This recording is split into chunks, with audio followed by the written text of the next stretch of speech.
Hallelujah, Jesus. Hallelujah. Hallelujah. Purihin ang Diyos. Hallelujah. Hallelujah.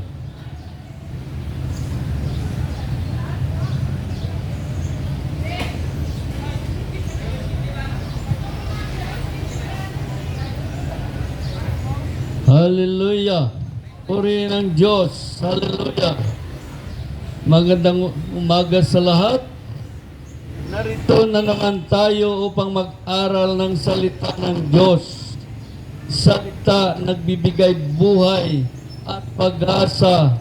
Buhay na walang hanggan. Hallelujah. Ang sabi dito,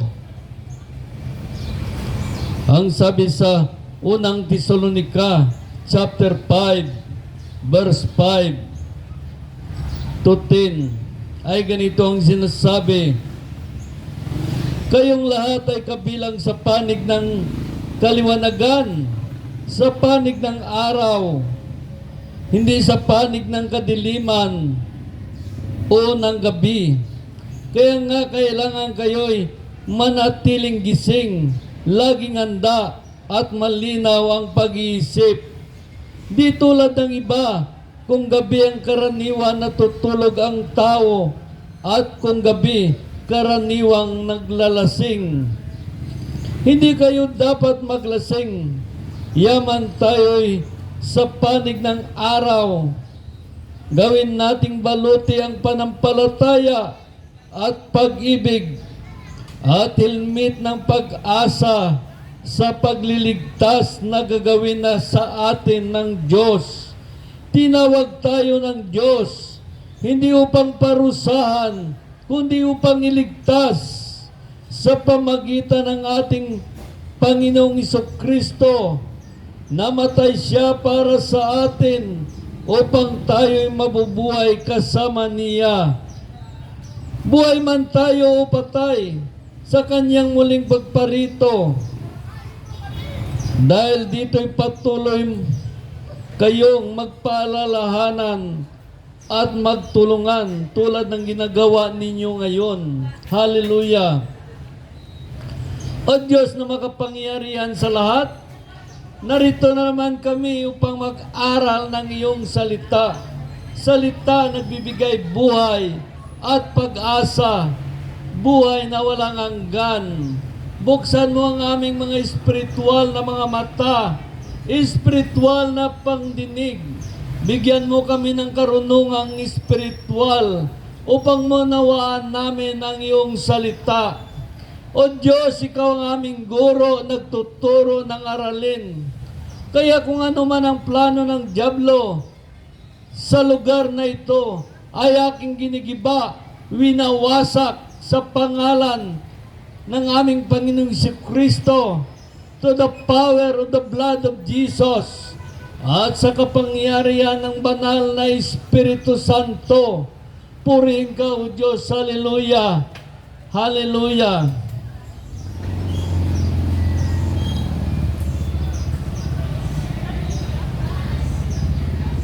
Maraming mga tao ngayon, hindi nila binibigyan ng halaga ang salita ng Diyos. Ang kanilang binibigyan ng halaga ay mga maritis, kutso-kutso. Ngunit ang salita ng Diyos, ito'y nagbibigay buhay na walang hanggan. Nagbibigay ng pag-asa sa bawat tao. Dumating si Kristo sa sanlibutan upang iligtas ka, upang ligtas tayo. Kaya ang sabi dito sa unang Tesalonica, chapter 5, maliwanag ang sabi dito, gagawin nating baluti ang panampalataya at pag-ibig at helmet ng pag-asa sa pagliligtas na gagawin sa atin ng Diyos. Tinawag tayo ng Diyos hindi upang parusahan, kundi upang iligtas sa pamagitan ng ating Panginoong Jesucristo. Namatay siya para sa atin. Namatay siya para sa atin upang tayo'y mabubuhay kasama niya. Hallelujah! Kaya ang sabi naman dito sa 1 chapter 3 verse 16 ay ganito naman ang sinasabi sa 1 chapter 3 verse 16. Gayon na lamang ang pag-ibig ng Diyos sa sanlibutan. Gaya'y binigay niya ang kanyang bugtong na anak upang sumampalataya sa kanya ay hindi mapapahamak kundi magkaroon ng buhay na walang hanggan. Ang sabi sa verse 17, sapagkat sinugo ng Diyos ang kanyang anak, hindi upang hatulan, maparusahan ang sanlibutan, kundi upang iligtas ito sa pamagitan niya. Ang sabi sa verse 18, hindi inatulan, maparusahan ang nanampalataya sa bugtong na anak, ngunit inatulan at maparusahan ang hindi nanampalataya sa kanya. Ang sabi sa verse 19, inatulan sila sapagkat naparito sa sanlibutan ng ilaw, ngunit inibig pa ng mga tao ang dilim kaysa liwanag, sapagkat masama ang kanilang mga gawa. Hallelujah! Napakaliwanag, masinibig pa ng mga tao ang dilim kaysa liwanag. Makita natin sa kapaligiran ang mga tao, masinibig nila ang kadiliman, ang paggawa ng kasalanan kaysa liwanag, upang sila'y magpakabanal, upang maligtas. Lahat tayo'y saksi dito sa nangyayari sa sanlibutan. Kahit sa ating sarili, nakita natin, mas inibig pa natin ang dilim kaysa liwanag. Minahal ng tao ang paggawa ng kasalanan kaysa pagsunod sa Diyos. Kaya ang sabi sa 2 Tesalonica, ay ganito naman ang sinasabi sa 2 Tesalonica, chapter 2.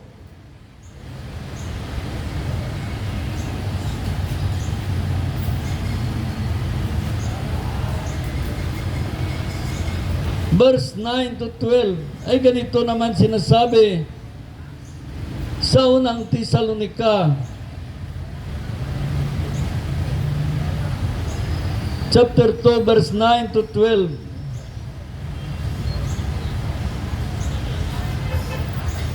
Ikalawang Tesalonica.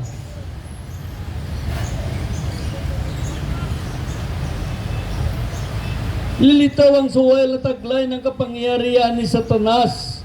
Gagawa siya ng lahat ng uri ng himala at kababalaghan, panlilinlang na tanda ng kababalaghan, at gagamit siya ng lahat ng uri ng pandaraya sa mga mapapahamak, mga taong maligtas sana kung kanilang tinanggap at inibig ang katotohanan. Sapagkat hindi nila inibig ang tinanggap ang katotohanan, ipinaubaya ng Diyos na sila'y malinlang ng espiritu ng kamalian at paniwalain sa kasinungalingan upang maparusahan ang lahat na pumili sa kasamaan sa halip na tumanggap ng katotohanan. Napakaliwanag ang sabi ng Diyos sa unang Tesalonica, sapagkat hindi nila tinanggap ang katotohanan, ipinaubaya sila ng Diyos na malinlang sa espiritu ng kamalian at paniwalain sa kasinungalingan upang maparusahan ang lahat na pumili sa kasamaan sa halip tumanggap ng katotohanan. Napakaliwanag. Kaya hindi lahat tumatawag Panginoon, Panginoon ay makapasok sa kaharian ng langit, kundi yaon lamang sumusunod sa kalooban ng Amang nasa langit. Napakaliwanag sabi sa Mateo chapter 7 verse 21. Hindi lahat tumatawag sa akin, Panginoon, Panginoon, ay papasok sa kaharian ng langit, kundi yaon lamang sumusunod sa kalooban ng Amang nasa langit. Ang sumusunod lamang sa Diyos ang makapasok sa kaharian ng langit. Kaya ang sabi sa verse 22, pagdating ng huling araw, maraming magsasabi sa akin, Panginoon, Panginoon, nangaral po kami at nagpapalayas ng mga demonyo at gumagawa ng kababalaghan sa iyong pangalan. Sabi sa verse 23, at sasabihin ko sa kanila, kailanman hindi ko kayo nakilala, lumayo kayo sa akin, mapagawa ng masama. Maraming mga Kristiyano gumagawa ng masama sa panahon ngayon. Sila'y tumatawag na Panginoon, Panginoon. Ngunit gumagawa ng kasalanan. Kahit mangaral ka ng salita ng Diyos, nagsisikap sila, hadlangan, isturbuhin, guluhin, upang hindi marinig ng tao ang kaligtasan buhat sa Diyos. Kaya sila ay mga ginagamit ng dyablo, ang mga taong iyon. Hindi nila alam, sila ay nagkasala sa Diyos, nagyabang-yabang, nagpastig-astig. Tingnan mo, mayroon doon nagyayabang-yabang sa salita ng Diyos, nagpastig-astig habang nangangaral ka. Ganon naman ang sinabad-sabad niya,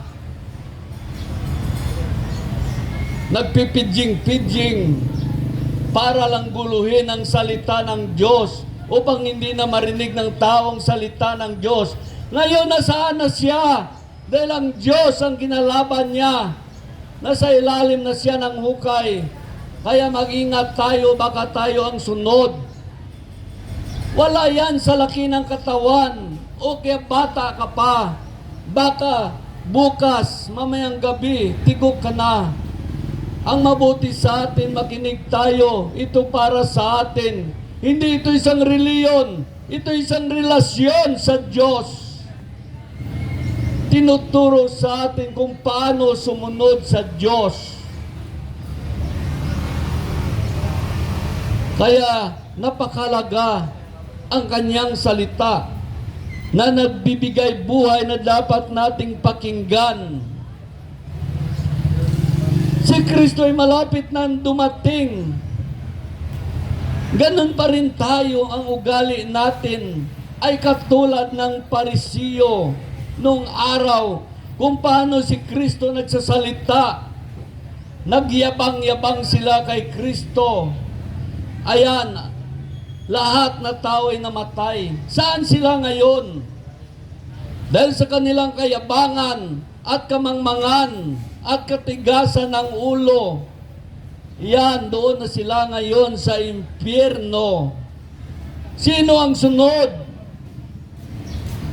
Ang susunod dyan, ang mga tao na mayabang sa salita ng Diyos. Pinagyabangan nila ang Diyos. Sila isang tuldok lamang, isang alikabok na magyayabang sa Diyos. Kapag sumakit ang tiyan, nagkaroon siya ng karamdaman na parang mamatay, tumatawag naman, Diyos ko, Diyos ko. Nagmamakaawa sa Diyos. Kaya ang sabi sa Mateo chapter 7 verse 21, hindi lahat tumatawag sa akin, Panginoon, Panginoon, ay papasok sa kaharian ng langit, kundi yaon lamang sumusunod sa kalooban ng aking Amang nasa langit. Marami ngayon mga Kristiyano,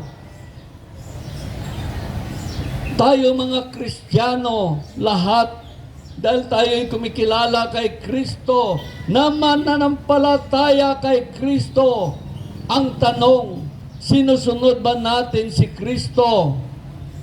Sinusunod ba natin o sumusuway tayo kay Kristo? Kaya maliwanag, dalawang klaseng Kristiyano na bubuhay ngayon sa buong mundo. Kristiyano na sumusunod sa Diyos at Kristiyano na sumusuway sa Diyos. Saan tayo doon? Dahil ang sabi dito, ang sumusunod lamang sa kalooban ng Amang nasa langit, ang makapasok sa kaharian ng langit. Kaya hindi lahat tumatawag sa akin, Panginoon, Panginoon, ay papasok sa kaharian ng langit, kundi yaon lamang sumusunod sa kalooban ng aking Amang nasa langit. Napakaliwanag. Kaya sa pagbalik ni Kristo, isa ba tayo iligtas ni Kristo? Bulay-bulayin ninyong sarili kung ang inyong mga gawa sa araw-araw, yan ba'y makapagliligtas sa inyo? Kaya maraming mga Kristiyano sabi niya, ligtas lang kami. Hindi lang kita magpalagpat. Dahil pag namatay tayo, baka magugulat tayo na tayo pala ay doon nalaglag sa impyerno. Bakit? Dahil sa ating kamangmangan at katigasan ng ulo. Alam ng Diyos ang mga tao ay matigas ang ulo. Kaya lagi niya sinasabi dito, dahil sa inyong kamangmangan at katigasan ng ulo, mapapahamak kayo. Kaya maraming mga tao mapapahamak sa pagbalik ni Kristo. Dahil ang sabi dito sa Hebreo, chapter 9, verse 28, gayon din naman si Kristo minsan lang inihandog bilang hain upang bawiin ang mga kasalanan ng tao. Siya'y muling darating, hindi upang ihandog, kundi upang iligtas ang mga naghihintay sa Kanya. Napakaliwanag, babalik si Kristo upang iligtas ang mga naghihintay sa Kanya. Isa ba tayo naghihintay kay Kristo sa Kanyang pagbalik? Tanungin niyo inyong sarili, isa ba tayo naghihintay kay Kristo sa Kanyang pagbabalik? Sino ang hinihintay natin? Sa araw-araw, si Kristo ba? O ang inyong kahangalan? Mga bisyo? O malapit na alas 4, nasaan na mga kaibigan ko, banding-banding. Yun ang hinihintay natin. O madilim na, maligo na ako. May hinihintay tayo. Sino ba ang hinihintay natin? Si Kristo ba? O si Satanas? Si Kristo ba o si Satanas ang ating hinihintay? Kaya napakaliwanag, hindi lahat tumatawag sa aking Panginoon. Panginoon ay papasok sa kaharian ng langit, kundi yaon lamang sumusunod sa kalooban ng aking Amang nasa langit. Ang sumusunod lamang. Kaya ang sabi dito sa Galatia chapter 6 verse 7, huwag ninyong linangin ang inyong sarili. Ang Diyos ay hindi ninyo madadaya ninuman. Kung ano ang inaasik ng tao, yun din ang kanyang aanihin. Napakaliwanag. Kung ano ang ginagawa mo, yun din ang iyong aanihin.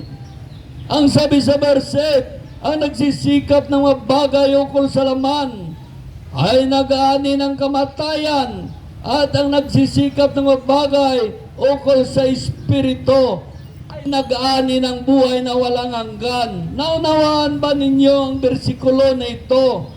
Ang nagsisikap ng mga bagay ukol sa laman, nag-aani ng kamatayan. Ano ba ito? Yung udyok ng laman mo. Pagdilim na, iba ng takbo ng utak mo. Pagliwanag na kung ano na ang iniisip mo, hindi sa Diyos.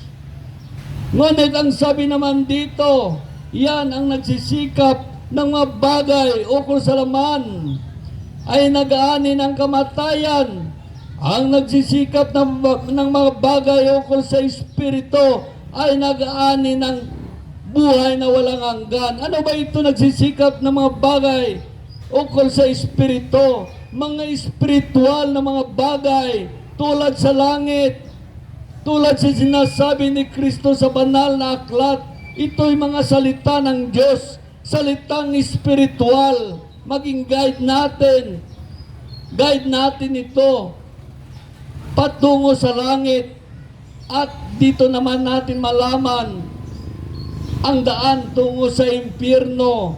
Kaya maliwanag, dalawa lang pipiliin natin. Sumunod ba tayo o sumuway sa Diyos? Dadaan ba tayo sa kalooban ng Diyos o sa kalooban ni Satanas? Kaya napakaliwanag. Maraming mga tao dinadaya lamang ang kanyang sarili. Kaya maliwanag ang sabi sa Galatia chapter 6 verse 7, huwag ninyong linlangin ang inyong sarili. Ang ating sarili pala nilinlang lamang natin, hindi ang ibang tao. Ang Diyos ay di ninyo madadaya ninuman. Kung ano ang inaasik ng tao, yun din ang kanyang anin. Napakaliwanag na ito ang ating anin sa pamagitan ng ating mga gawa. Doon tayo hahatulan ng Diyos. Kung gumawa tayo nakakalugod sa Diyos, gantimpalahan tayo ng Diyos ay langit. Ngunit kung gumagawa tayo ng kasalanan at pagsuway sa Diyos, ang gantimpala natin ay ang impyerno. Kaya napakaliwanag, dalawa lang patutunguhan ng tao pag siya'y namatay. Langit at impyerno. Dapat alam natin ito upang maiayos natin ang ating sarili sa ating patutunguhan, dahil lahat na tao ay patungo sa kamatayan. Hindi ito madlangan. Ito ay ligid sa kalaman ng tawang buhay sa lupa ay panandalian lamang. Pinakamataas na edad ng tao dito, 100 years. Ang akala nila ang buhay ay sa lupa, pag namatay wala na. Hindi totoo yan. Ang pamumuhay sa lupa ay sinusubok lamang tayo ng Diyos kung tayo ba ay karapat-dapat sa langit o sa impyerno. Dito sa lupa sinusubok tayo, tinitingnan tayo ng Diyos kung tayo ay karapat-dapat manirahan sa langit o kaya sa impyerno. Kaya wag nating dayain ang ating sarili. Ang Diyos hindi natin madaya ninuman. Kung ano ang ating inasik, yun ang kanyang anin. Kaya maraming nagdadaya sa atin. Dinadaya tayo ng ating unawa. Dinadaya tayo ng ating pag-iisip. Dinadaya tayo ng ating reliyon. Maraming mga reliyon ngayon tagapagturo ng kasinungalingan. Dahil ang dyablo ay pumasok na sa reliyon. Kaya ang mga tao ay diehard sa reliyon kaysa sa Diyos. Dahil ang feeling nila, pag makareliyon sila, ay ligtas na sila. Makareliyon sila, ang Diyos ay nalulugod sa kanila. Ang katotohanan, ang reliyon ay isang ospital lamang ng mga makasalanan. Doon sila magsamba upang magamot ang kanilang mga sakit espiritual. Ang reliyon ay isang eskwelahan lamang, paaralan, upang maturuan sila kung paano sumunod sa Diyos. Ngunit ang nangyayari, mayroon sila mga doktrina na sila lang maligtas. Pag pumunta ka sa kanilang reliyon, sila lang maligtas. Yan ay isang turo ng kasinungalingan. Ang kaligtasan ay para sa mga tao na sumusunod lamang sa Diyos. At ang kapamakan ay para sa mga tao sumusuway sa Diyos. Ngayon napakaliwanag. Dahil sa kanilang kulang ng kaalaman, ang sabi sa Usias, napahamak ang aking bayan dahil sa kulang ng kaalaman, lack of knowledge. Maraming napahamak. Kaya nakita natin, darating si Kristo.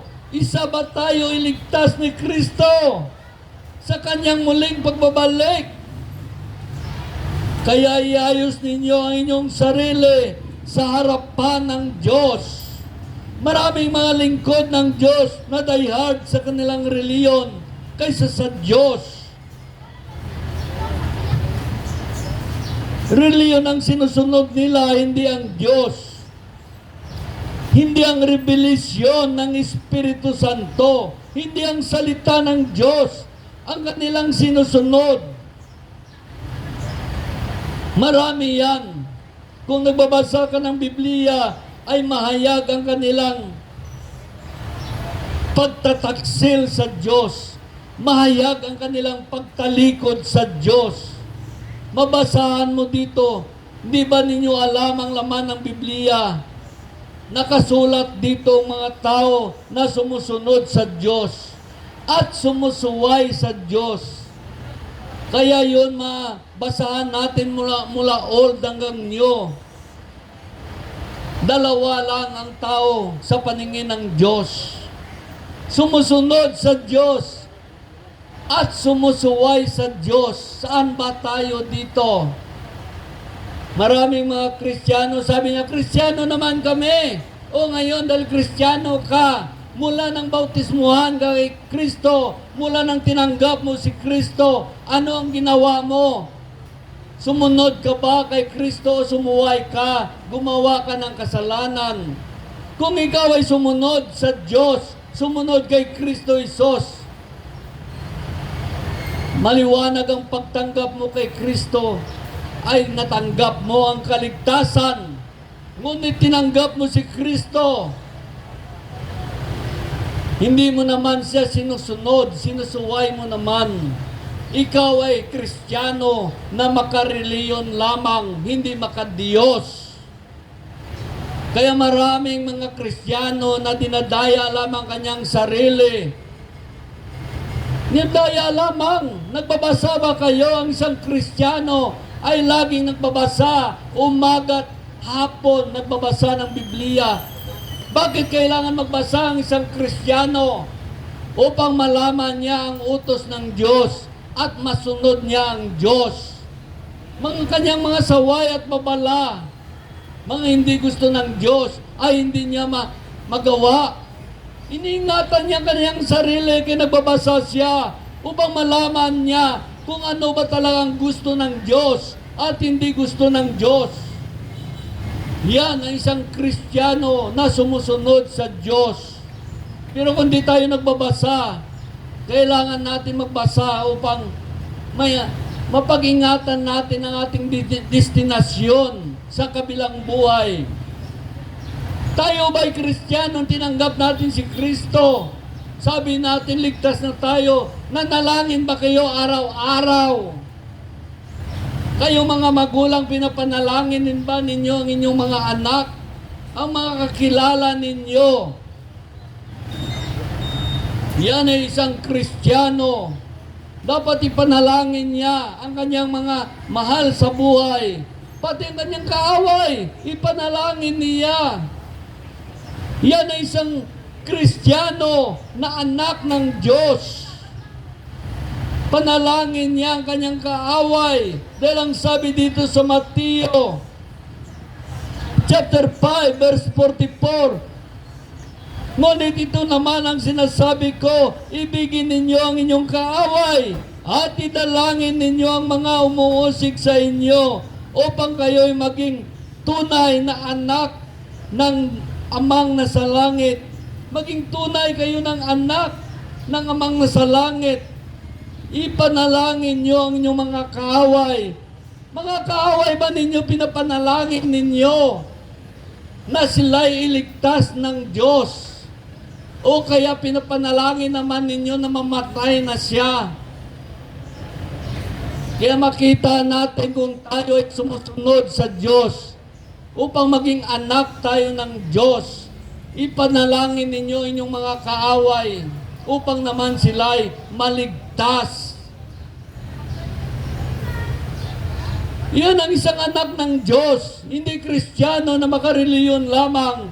Dapat Kristiyano na anak ng Diyos. Pinapanalangin ninyo ang inyong mga kaaway. Kung kaya ninyo ipanalangin yung mga kaaway, ano pa kaya mga anak mo? Ano kaya mga kapatid mo? Mga pinsan mo, mga tiyuin mo, kaibigan mo? Tiyak mapanalangin mo rin sila. Yan makita natin kung paano natin masunod ang Diyos upang maging tunay na anak tayo ng Diyos. Ipanalangin ninyo inyong mga kaaway upang maging tunay kayo na anak ng Diyos. Dahil kung pinapanalangin na natin ang ating mga kaaway, ibig sabihin, mas lalong mapanalangin natin ang ating mga kaibigan, mga kakilala. Sa totoo lang, nung ako naman noon nang hindi pa Kristiyano, masabi ko na sa kadiliman din ako namumuhay. Ngunit nung naging Kristiyano na ako, na nasa liwanag na, marami ako mga kaibigan na mabisyo. Ang ginawa ko para hindi na ako bumalik sa aking bisyo. Naging kaibigan ko lang sila, magkita kami kaway-kaway. Hindi na ako sumusunod sa kanila. Hindi na ako sumasama sa kanila. Dahil kung lagi ka sumasama, hindi ka talaga magbago. Pabalik-balik ka lamang sa iyong mga ginagawang pagkakasala sa Diyos. Tingnan mo, magsigarilyo ka, ayaw mo, gusto mo tanggalin sigarilyo mo.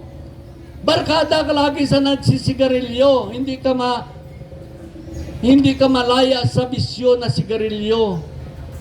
Dahil nandun kasama mo lagi mga nagsigarilyo.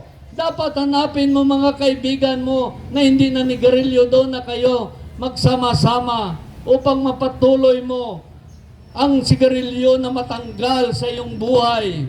Maalis mo. Dahil kapag kasama mo ang nanigarilyo, ay hindi yan maalis ang sigarilyo sa buhay mo. Tandaan mo yan.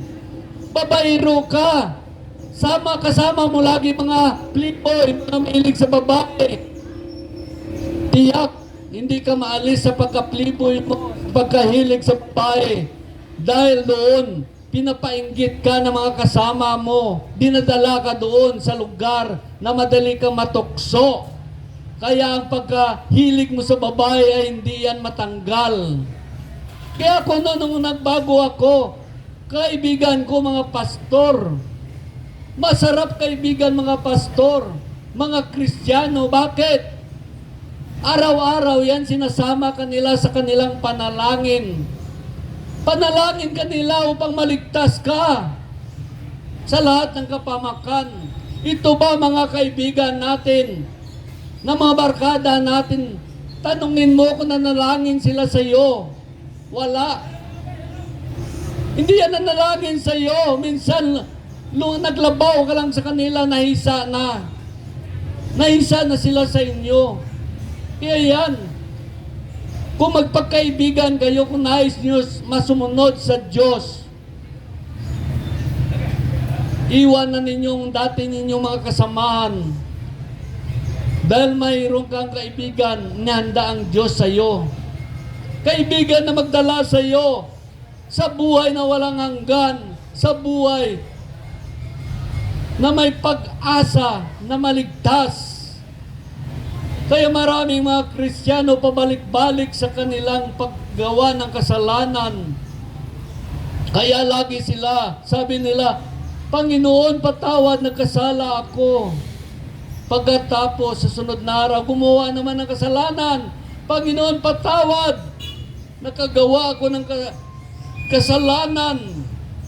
Ganon laging ginagawa niya araw-araw. Gagawa ng kasalanan, hingi ng kapatawaran. Hindi ba ninyo naunawaan yan? Hindi ba ninyo naunawaan, Diyos pa ang inyong niloloko? Hingi kayo ng kapatawaran, tapos gagawa kayo ng kasalanan. Kaya Diyos pa ang inyong niloloko. Ano kayong klaseng Kristiyano natatawa na tumatawa si Satanas sa inyo. Sige, patuloy mo yan. Di ba? Gumawa ka ng kasalanan, masaya ka naman. Natutulog ka, nakangiti. Sige lang. Hingi ka uli ng kapatawaran. Yan ang turo ng mga reliyon, na mga lingkod ng kadiliman. Minsan lang si Kristo namatay. Kaya, ang kanyang kamatayan sa pamagitan ng pagliligtas sa atin, ito'y pag-aingatan natin. Ang tunay na sumusunod sa Diyos, ang tunay nagbago, nagsisisi. Pag sinabi na hindi na ako gagawa ng ganong kasalanan, ay hindi na niya gagawin. Hindi na niya ulitin. Dahil napakalaga ang kanyang pangako sa Diyos. Nakita ng Diyos kung gaano siya katapat sa Diyos. Ngunit ang mga tao naman, Kristiyano siya, mapagmahal pala ang Diyos. Alam na niya yon na hindi gusto ng Diyos. Gagawa siya ng kasalanan. Sabi niya, hingi na naman ako mamaya ng kapatawaran. Hindi ang Diyos ang niloloko ninyo, kundi sarili ninyo. Kaya ang sabi dito sa Galatia chapter 6 verse 7, huwag ninyong linangin na inyong sarili.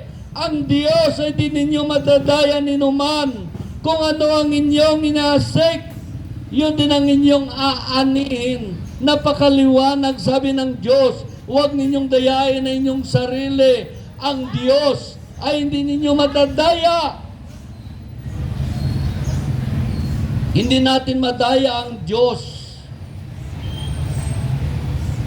Tayo walang takot sa Diyos dahil tinuruan tayo ng tagapagturo natin na pag gumawa ng kasalanan ay hingi lang ng kapatawaran dahil ang Diyos ay pag-ibig.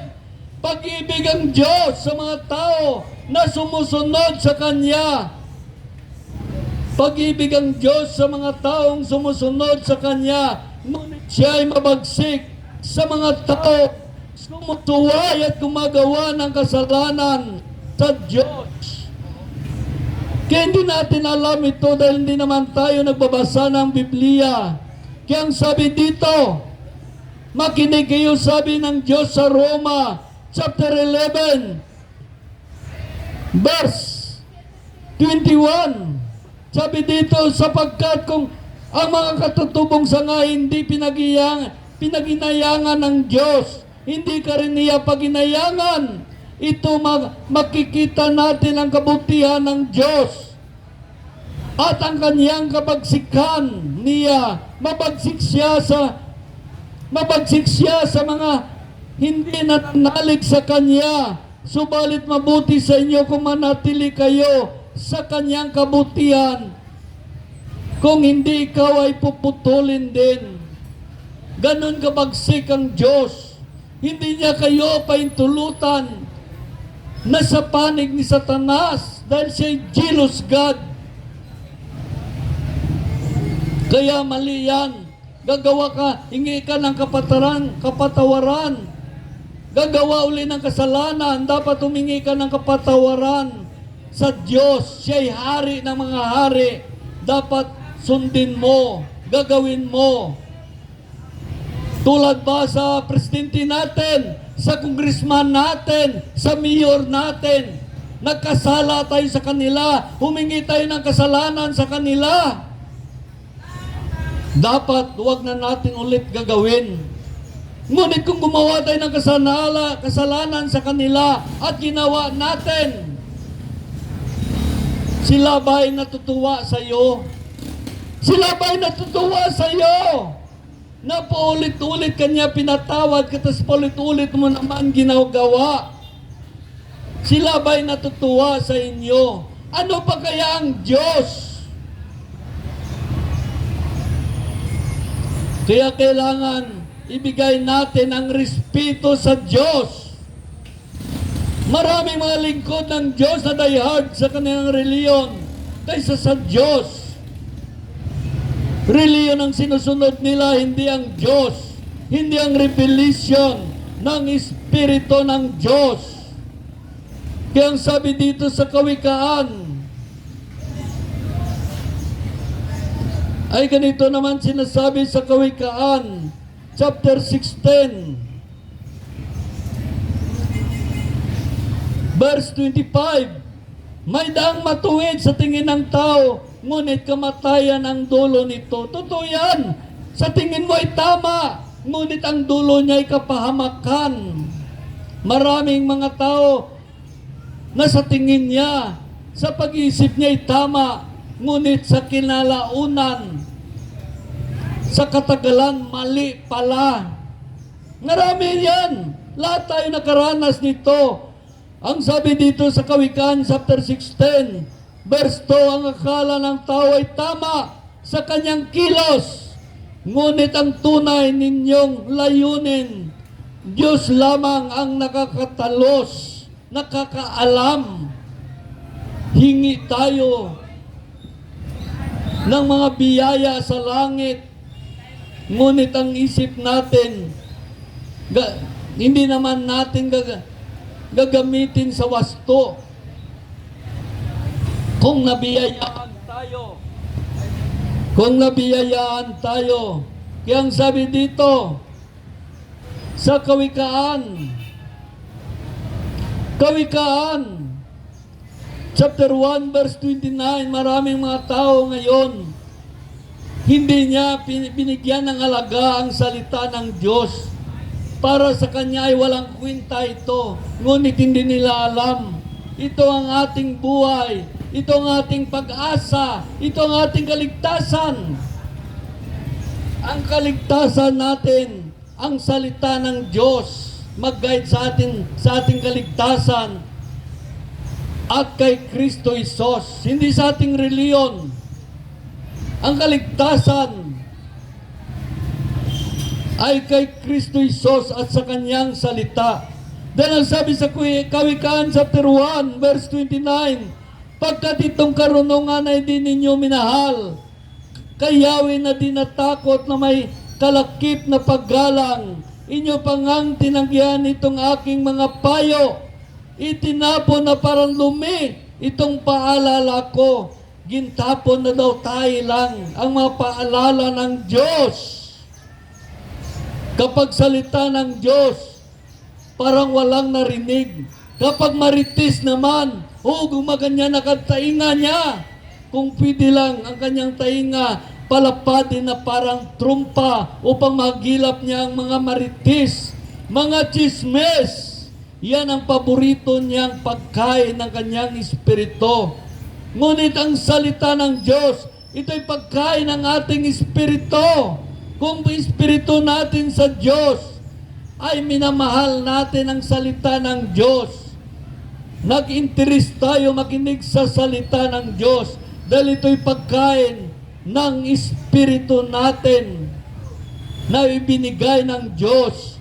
Ngunit kung wala tayo hilig sa salita ng Diyos at mahilig naman tayo sa marites, chismes, yan ang pagkain ng inyong espiritu na masama na sa inyong katawan. Kaya ang ating katawan, dalawa nag-guide dito, espiritu ng Diyos o espiritu ng Diablo. Dahil kung espiritu ng Diyos ang nag-guide sa atin, ang ating patnubay, daling kanya sa kalooban ng Diyos. Ngunit kung masamang espiritu ang nag-guide sa ating buhay, dalhin ka lagi sa paggawa ng kasalanan at pagtalikod sa Diyos. Kaya makita natin ang ating espiritu kung sa Diyos ba o sa yawa. Kaya maraming mga tao di niya alam na ang kanyang espiritu pala ay sa Diablo at sabihin, Kristiyano kami.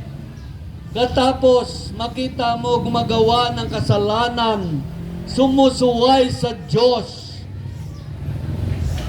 nandidiri makinig sa salita ng Diyos dahil ang kanyang espiritu ay sa demonyo. Dahil kung ang espiritu ng tao ay sa Diyos, ang salita ng Diyos, ito'y nagagalak ang kanyang espiritu kapag nakarinig siya. Ito'y matamis pakinggan, matamis sa kanyang tainga Dahil ang kanyang espiritu ay espiritu ng Diyos. Ito ang pagkain ng ating espiritu, ang salita ng Diyos.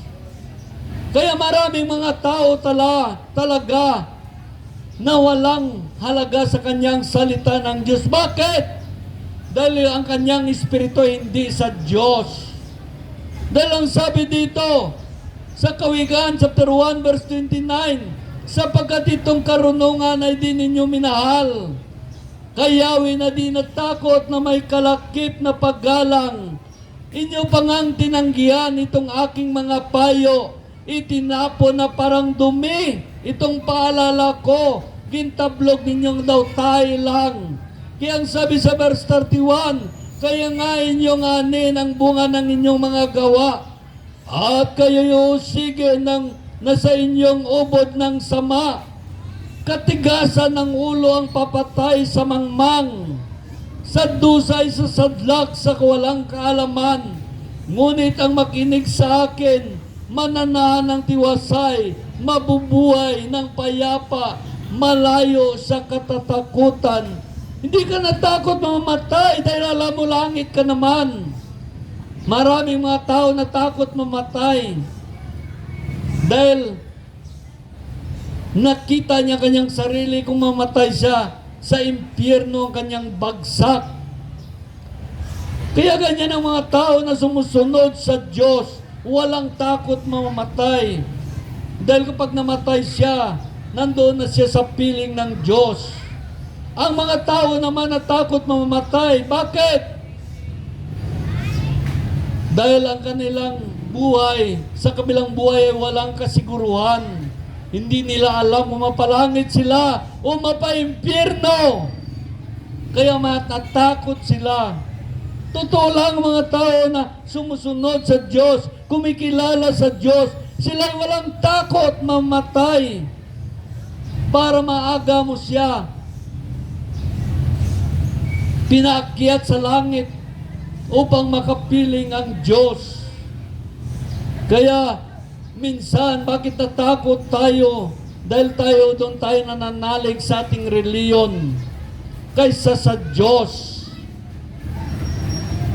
Dahil sa kanilang reliyon ay ang kanilang kabuhayan. Doon sa reliyon ng kanilang kabuhayan, masigasig sila magsabi, si Kristo ay tao lang at hindi Diyos. Isang paglapastangan kay Kristo Isos. Ang sabi ng banal na aklat, si Kristo ay bugtong na anak ng Diyos at siya ay Diyos. At sasabihin naman ninyo, si Kristo ay tao lang at hindi Diyos. Bakit sinabi niyo ito? Dahil sa reliyon ng inyong kabuhayan. Iniskalar ang mga anak nyo. Nagsasahod kayo doon. Kaya ginapos kayo ng dyablo. Kaya nagtuturo kayo ng kasinungalingan. Hindi ba isang kasinungalingan yan na sabihin natin, si Kristo ay tao lang? Totoo naman si Kristo ang naging tao. 100% na tao. Ngunit hindi mo pinag-aralan na pagka 100% na Diyos ni Kristo Isos.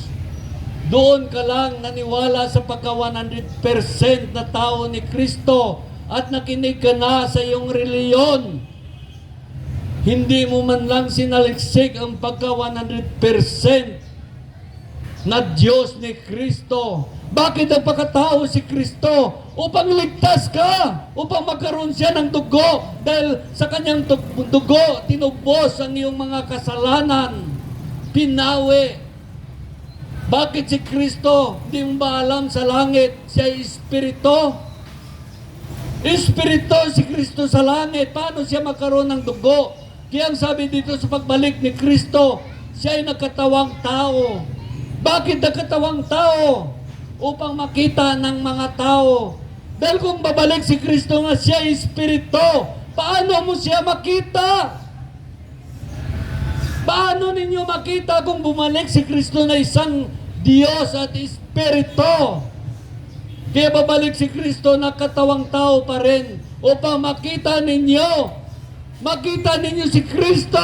Hindi lang siya makita ninyo, makita pa ninyo ang butas sa kanyang kamay na ginawa ng ating mga ninuno na pinako siya sa krus ng Kalbaryo dahil sa kanilang kahangalan at katangahan. Nakita natin, babalik si Kristo. Isa ka bang iligtas niya? Kaya iayos na ninyo inyong sarili kung isa kayo, Kristiyano. Iayos niyo inyong sarili upang maging anak kayo ng Diyos, hindi Kristiyano na makareliyon lamang at sumusuway sa Diyos. Ito ating pangaral, hindi ito isang reliyon, ito isang relasyon sa Diyos. Kung paano tayo may pagrelasyon sa Diyos. Kaya sabi sa Usias, napahamak ang aking bayan dahil sa kulang ng kaalaman, lack of knowledge. Kaya napahamak ang aking bayan. Kaya marami ngayon mga anak ng dyablo. Hindi natin alam na tayo pala anak ng dyablo. Makinig kayo upang mapatunayan ninyo sa inyong sarili kung kayo ay anak ng Diyos o anak ng dyablo. Ang sabi sa 1 chapter 8, verse 43, bakit hindi ninyo maunawaan ang sinasabi ko? Sapagkat hindi ninyo matanggap ang inaaral ko. Ang sabi sa verse 44, ang dyablo ang inyong ama. At kung anong ginugusto niya, yun din ang inyong ginagawa sa mamatay tao. Sa pasimula pa at kalaban ang katotohanan. Kaya kapag kinakalaban natin ang katotohanan, dyablo ang ating ama. At di matagpuan sa kanyang katotohanan kahit kailan. Kung siya ay sinungaling, likas na ito sa kanya. Sapagkat siya ay sinungaling at ama ng kasinungalingan. Kaya kung sinungaling tayo, ang ating amang espiritual ay ang dyablo, hindi ang Diyos. Huwag ninyong nilangin ang inyong sarili. Ang Diyos ay hindi ninyo madadaya ninuman kung ano ang kanyang inasik. Yun din ang kanyang aanihin. Kaya maliwanag, bakit naging dyablo ang ating ama? Dahil sabi sa Usias chapter 5 verse 4, sabi ni Propeta Usias, napahamak ang aking bayan dahil sa kulang ng kaalaman. Lack of knowledge. Ang knowledge ninyo ay reliyon lamang. Ngunit wala kayong knowledge sa salita ng Diyos. Kaya marami ngayon mga lingkod ng Diyos. Ang akala nila ay lingkod ng Diyos. Ngunit ang katotohanan sila ay mga lingkod na ni Satanas. Dahil si Satanas ay pumasok na sa kasimbahanan at nagtuturo ng kasinungalingan. Kaya dyablo ang kanilang ama. Dyablo ang kanilang ama, nagtuturo ng kasinungalingan. At ang pangako ng dyablo ay pilit nilang abutin ang karangalan, kapangyarihan, kaharian, kayamanan. Yan ang nais na nilabutin. Ito ino-offer ng dyablo sa mga tao. At ito naman mga lingkod ng Diyos. Ibig sila'y lingkod ng Diyos, sila'y naging lingkod na ng dyablo. Makinig kayo para malaman ninyo ang katotohanan. Ang katotohanan ang magpalaya sa inyo. Ang sabi dito, itong pangako ni Satanas. Pangako ni Satanas sa mga tao. Si Kristo noon, itinanyagan din ni Satanas. Ito rin ang tanyag ni Satanas kay Kristo. Ngunit hindi ito tinanggap ni Kristo. Ngunit ang mga tao ngayon, mga lingkod ng Diyos. Mga lingkod ng Diyos, ito na ang kanilang tinatanggap ang pangako ni Satanas. Dahil sabi sa Lucas chapter 4, verse 6, ibigay ko sa iyo ngayon ibigay ko sa iyo ang lahat ng kapangyarihan. Kaya gusto ng mga lingkod ng Diyos may kapangyarihan, kadakilaan. Gusto ng lingkod ng Diyos may kadakilaan ng mga karian. Ito ang wika ng dyablo. Ipinagkaloob ito sa akin at ibigay kanino man na aking maibigan. Ang sabi dito sa verse 7, kaya kung ako'y sambahin mo, magiging iyo ang lahat na ito. Kaya maraming sumasamba sa dyablo, kaya naging kanila ang lahat. Dahil ito'y pangako ng dyablo sa mga tao. Kaya marami ngayon mga lingkod ng Diyos na sa kahuli-hulihan naging lingkod na siya ng dyablo. Totoo yan. Naging lingkod na sila ng dyablo. Tingnan mo ang mga sumasamba sa rebulto. Yan ay gusto ng dyablo. Ang sabi ng Diyos, huwag ka magsamba sa rebulto. May sumpa ka hanggat sa ika-4 salinlahi. Ngunit pinipilit naman tayo pasambahin sa rebulto at sasabihin, imahin lang yan. Marunong pa siya sa Diyos. Nasabi ng Diyos, hindi ko gusto, bawal magsamba sa rebulto. Sabi niya, imahin lang yan. Hindi niya naunawaan na ibig sabihin ng imahin lang. Ito isang imahin ng pagsuway sa Diyos. Isang imahin ng pagsuway sa Diyos.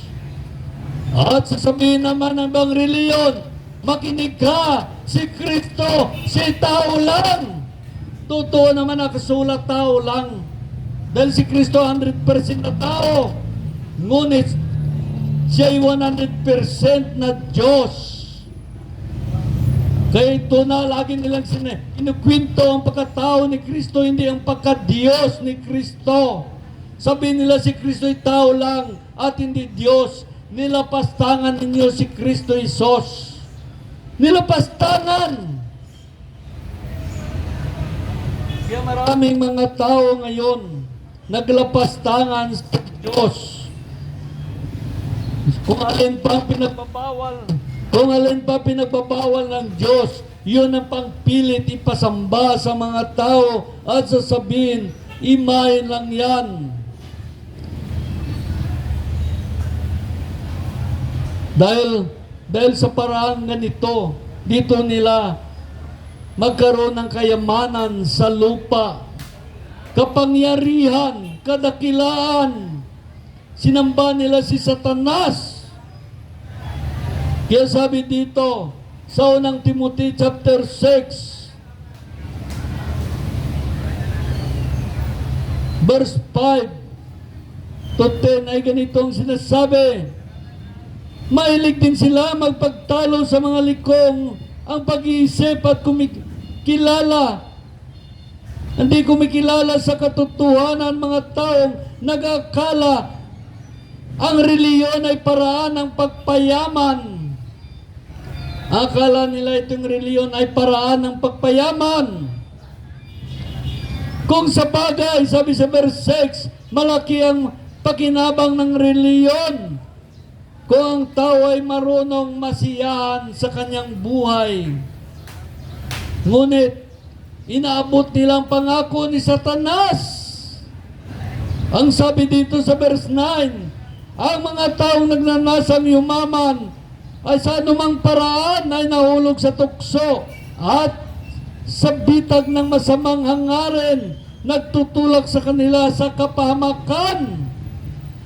Ang sabi sa verse 10, sapagkat ang pag-ibig sa salapi ang siyang ugat ng kasamaan.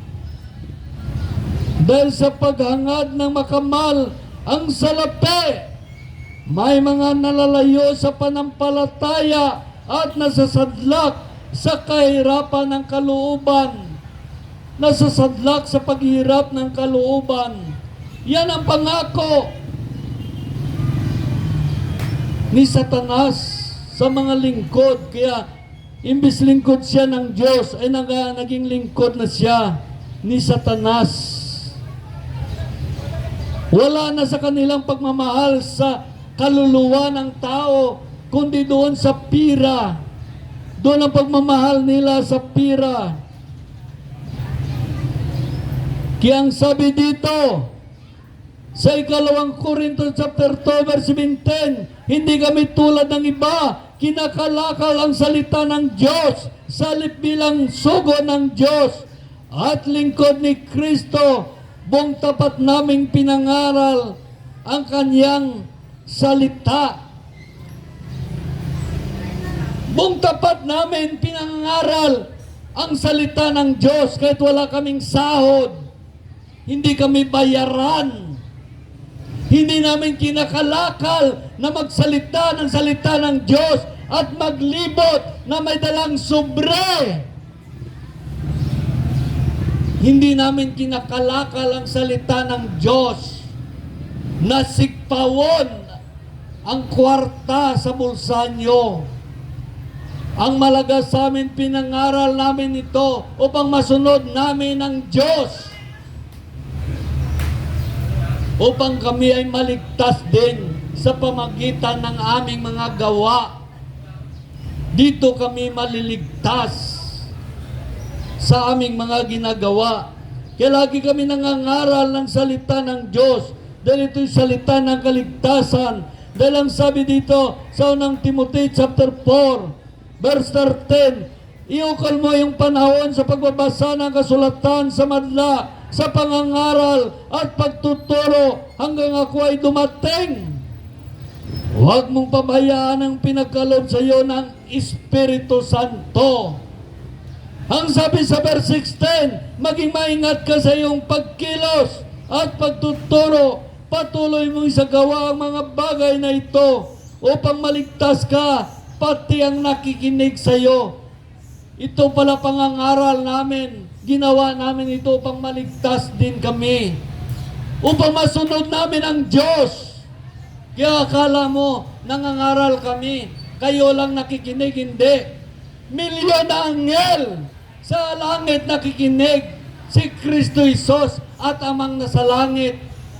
Pinagmasdan ng aming pangangaral kung sinusunod ba namin ang kanyang utos, nasabihin ang kanyang mga utos, ang kanyang salita, o nagsalita lamang kami ng sariling kuro-kuro opinyon. Dahil ang salita ng Diyos, ito'y pagkain ng ating espiritu. Pagkain ng ating espiritu ang salita ng Diyos. Ngunit kung salita tayo ng kuro-kuro opinyon, yan ang pinapakain natin sa espiritu ng nakikinig. At tayo naman nagsalita, yun din na naman ang ating kinakain ng ating espiritu. Kaya matagal ang pastor, matagal ang ministro, matagal ang pare, bonsai pa rin sa panampalataya kay Kristo. Bakit? Dahil ang kinakain ng kanyang espiritu, sarili niya ling salita. Ngunit kung salita ng Diyos ang ating sasabihin, ito'y pagkain ng espiritu ng bawat nakikinig na tao. At siya naman nagsasalita, espiritu ng Diyos rin, ang kanyang salita ng Diyos rin ang kanyang kinakain ng kanyang espiritu. Kaya napakaliwanag. Kaya maraming mga tao ngayon, napahamak.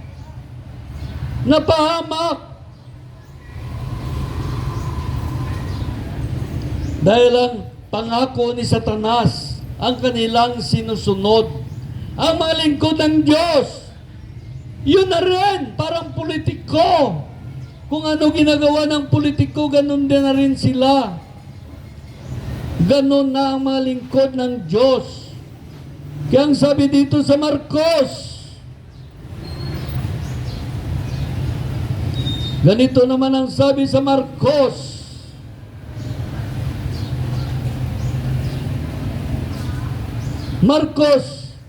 chapter 10, verse 42. Kaya pinalapit ni Jesus at sinabi, alam ninyo ang mga tinuturing ng mga pinuno ng mga hintel, ng mga makasalanan, ang siyang pinapanginoon At ang dinadakilang siyang sinusunod. Kaya minsan, nagpipiling Panginoon na sila.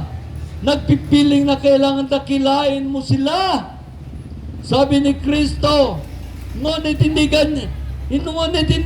yan. Ang dapat umiral sa inyo, sa halip ang sino ibig maging dakila, ay dapat maging lingkod. Sino ibig maging dakila, siya maging lingkod. At ang sino maging pinuno ay dapat maging alipin ng lahat. Yan, kung gusto maging pinuno ng simbahan, dapat maging alipin ka ng lahat. Alagaan mo ang iyong mga karnero. Sabi sa verse 45, sapagkat ang anak ng tao ay naparito hindi upang paglingkuran, kundi upang maglingkod, at ibinigay niya ang kanyang buhay sa ikatutubos ng marami. Ikatutubos ng marami. Napakaliwanag ang sabi dito. Kaya maraming mga tao ngayon, mga lingkod ng Diyos, hindi nila naunawaan ang kanilang responsibilidad sa mga tao. Dahil ang sabi sa Korinto, parang sino-sino silang Panginoon na dapat mong dakilain. Kaya sabi sa unang Korinto, chapter 3, verse 5, sapagkat sino si Apollos, sino si Pablo, kami mga lingkod lamang ng Diyos, na kinakasangkapan niya upang akayin kayo sa pananalig kay Kristo. Ginawa ng bawat isa ang gawaing tinanggap niya sa Panginoon. Napakaliwanag. Sino si Apollos, sino si Pablo? Kami mga lingkod lamang ng Diyos, na kinakasangkapan niya upang akayin kayo kay Kristo. Sino si pastor? Sino si ministro? Sino si pare? Sino si evangelist? Sila mga lingkod lamang ng Diyos, na kinakasangkapan niya upang akayin kayo sa pananalig kay Kristo. Ginawa ng bawat isa ang gawaing tinanggap niya sa Panginoon. Ang sabi sa verse 6, sabi dito, ako ang nagtanim, si Apollos ang nagdilig, ngunit ang Diyos ang nagpapatubo at nagpapalago. Magising kayo mga pastor, mga ministro, mga pare, kayo mga lingkod lamang ng Diyos, na kinakasangkapan niya upang akayin kayo sa pananalig kay Kristo. Hindi kayo Panginoon na dapat dakilain ang Diyos na nagpatayo sa inyo. Kaya marami ngayon mga reliyon na hindi sa Diyos. Bakit? Hindi naman Diyos nagpatayo sa Kanya. Reliyon ang nagpatayo sa Kanya. Kaya nagtuturo siya ng kasinungalingan. Nagsasalita ng saling kuro-kuro, opinyon. Yan ang turo ng reliyon. At parang Panginoon siya. Ngunit maliwanag ang sabi dito sa unang Korinto. Ang ganito ang lingkod ng Diyos. Unang Korinto chapter 3, verse 5 to 6. Sapagkat sino si Apollos, sino si Pablo, kami mga lingkod lamang ng Diyos. Kinakasangkapan niya upang akayin kayo sa pananalig kay Kristo. Ginagawa ng bawat isang gawain, tinanggap niya sa Panginoon. Ang sabi sa verse 6, sabi ng Diyos, ako ang nagtanim, si Apollos nagdilig, ngunit ang Diyos ang nagpapatubo at nagpapalago. Ngayon marami mga reliyon, nag-away-away. Bakit? Kinuha ng isang kanyang member.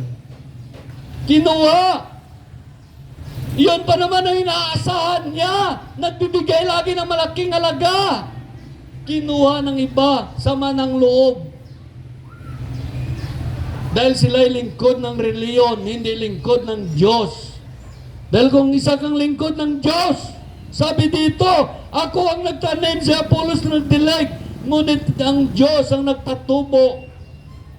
Kaya bakit umalis ang isang member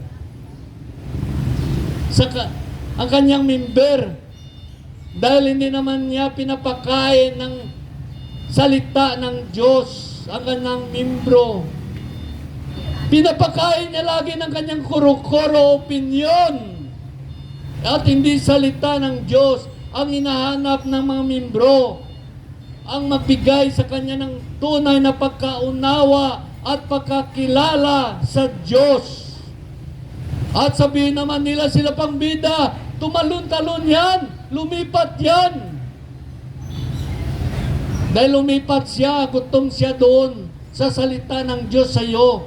At ikaw isang balasubas na tagapangalaga. Imbis pakainin mo ang iyong tupa, binubunal mo, sinasaktan mo, pinapagutuman mo ng salita ng Diyos, kaya umalis siya sa iyong buhay. Hindi na ninyo nag-alam. Hindi na ninyo alam kung paano sumunod sa Diyos o paano maglingkod sa Diyos. Hindi na ninyo alam. Isa na kayong bulag. Binulag na kayo ng dyablo upang di nyo makita ang katotohanan tungkol sa Diyos. Dahil ang sabi dito sa Ikalawang Korinto,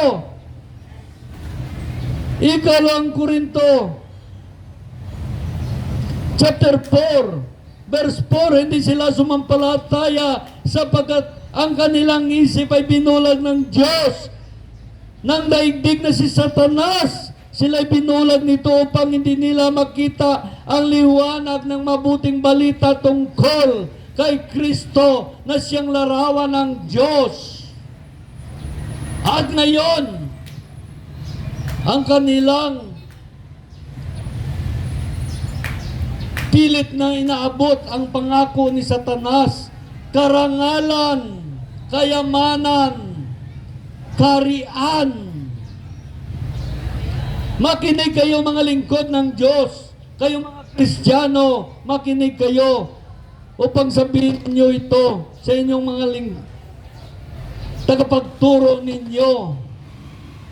Dahil ang sabi dito sa Marcos chapter 8, verse 34, pinalapit ni Jesus sa mga tao, pati ang kanyang mga alagad, at sinabi kong ibig ninuman sumunod sa akin, limutin niya ang ukol sa kanyang sarili at pasanin ang kanyang cross at sumunod sa akin. Limutin mo ang iyong sarili. Limutin mo ang iyong sarili. Kung ang ibig ninuman sumunod sa akin, limutin ang ukol sa kanyang sarili at pasanin ang kanyang cross at sumunod sa akin. Yan ang pangako ng Diyos. Pasanin mo ang iyong cross. Ayaw ninyo pumasan. Ayaw ninyo pumasan ang cross. Gusto ninyo pasanin.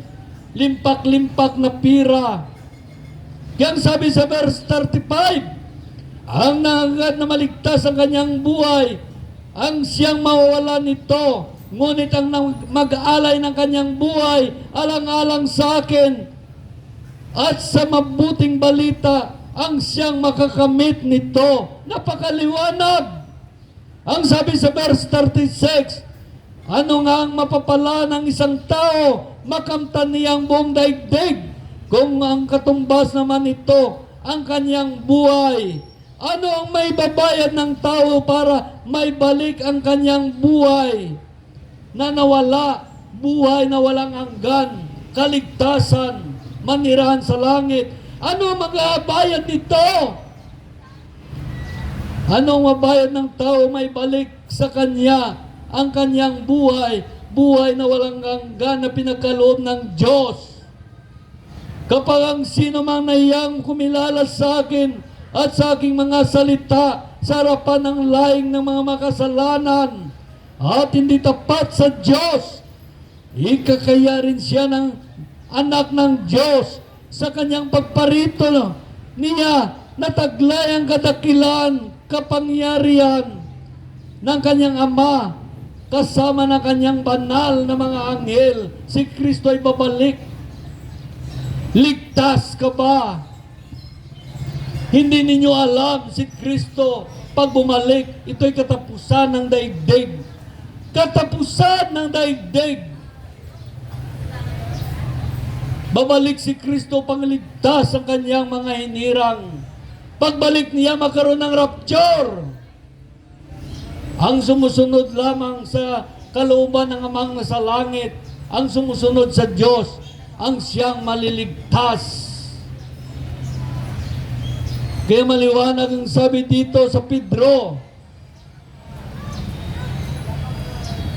Kaya ang sabi dito sa Pedro, chapter 1, verse 4. Iyon ang Pedro chapter 4, verse 18. Katulad ng nasasaad sa kasulatan, kung ang matuwid ay halos hindi maligtas, ano pa kaya ang kainatnan ng mga makasalanan at di kumikilala sa Diyos? Halos ang matuwid, halos hindi maligtas. Ano pa kaya ang kainatnan ng mga makasalanan at hindi kumikilala sa Diyos? Napakaliwanag. Kaya kailangan natin hanapin ang Diyos upang maligtas tayo. Kailangan natin hanapin ang Diyos upang makamit natin ang kaligtasan. Dahil noong unang panahon, may isang tao lumapit kay Jesus. Ang sabi niya, may isang nagtatanong sa kanya, Ginoo, kakaunti po ba maligtas? Ginoo, kakaunti po ba maligtas? Sinabi ni Jesus, pagsikapan ninyong pumasok sa makipot na pintuan. Sinasabi ko sa inyo, marami ang magpipilit na pumasok, ngunit hindi makapasok. Bakit hindi makapasok? Kristiyano siya sa 10 taon. Pag 11 years, backslide na. Kaya hindi makapasok pag namatay siya. Hindi siya makapasok sa karya ng langit. Kristiyano siya, sumusunod sa Diyos. Pag Linggo, pag Lunes hanggang Biyernes, sumusuway sa Diyos. Kaya hindi siya makapasok sa karya ng langit. Dahil ang kanyang dinaanan ay maluwang na daan, maluwang na pintuan. Doon walang bawal. Yan ang gusto daanan ng mga tao, ang daan na maluwang, walang bawal. Ngunit ang makipot na pintuan, yan ang daan tungo sa kaligtasan, buhay na walang hanggan. Maraming bawal.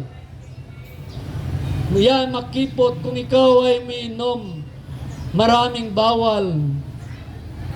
Babaero ka, mahilig ka sa lalaki, maraming bawal.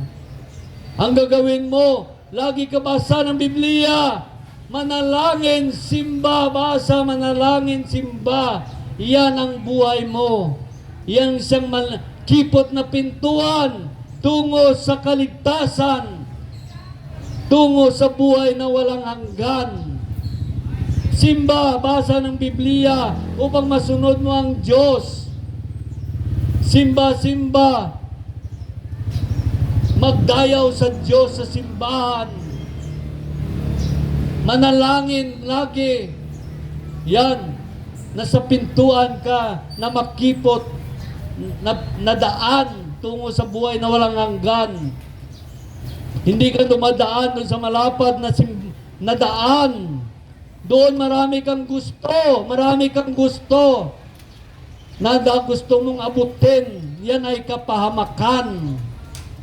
Ang makipot na pintuan tungo sa buhay na walang hanggan. basa ng Biblia upang masunod mo ang Diyos.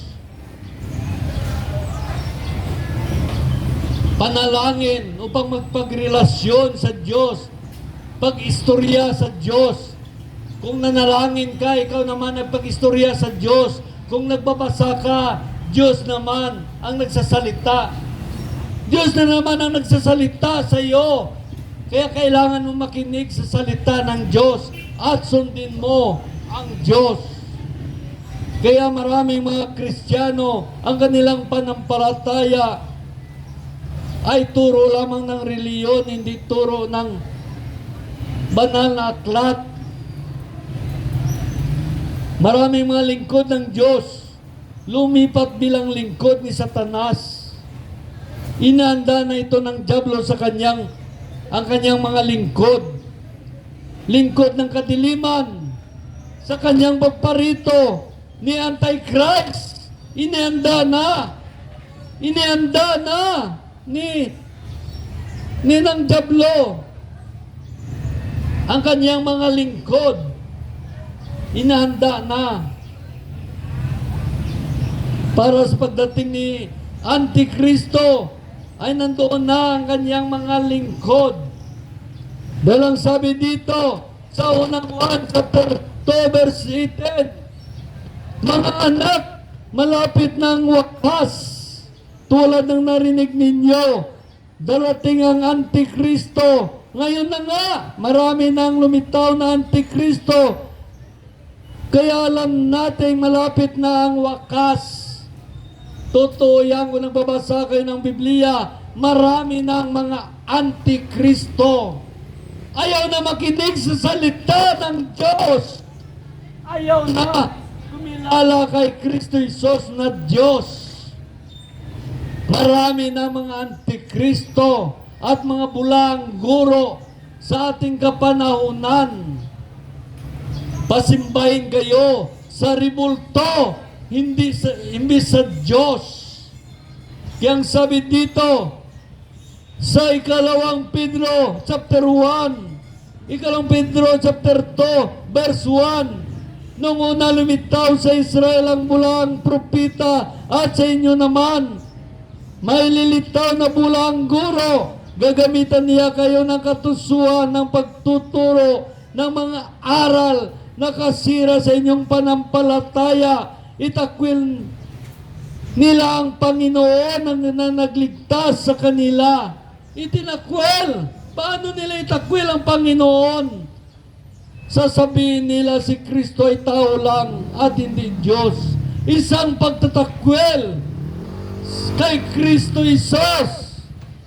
Ang pagtatakwil naman ng tao sa Diyos, pasambahin sila sa ribulto. Samantalang sabi ng Diyos sa banal na aklat, ang Diyos ay Espiritu, dapat siyang sambahin sa Espiritu at katotohanan. Kaya ang Amang nasa langit ay kanilang tinakwil. Hindi nila alam, nilapastangan pa nila ang Diyos. Kaya maraming mga tao ngayon mapapahamak. Inanda ng dyablo ang kanyang mga lingkod. Yang sabi dito sa verse 2, ikalawang Pedro chapter 2 verse 2, gayon marami ang na may kaya at na sumunod sa kanilang kahalayan. Kaya tingnan mo, ang mga reliyon na yan, mahalay ang mga member niya.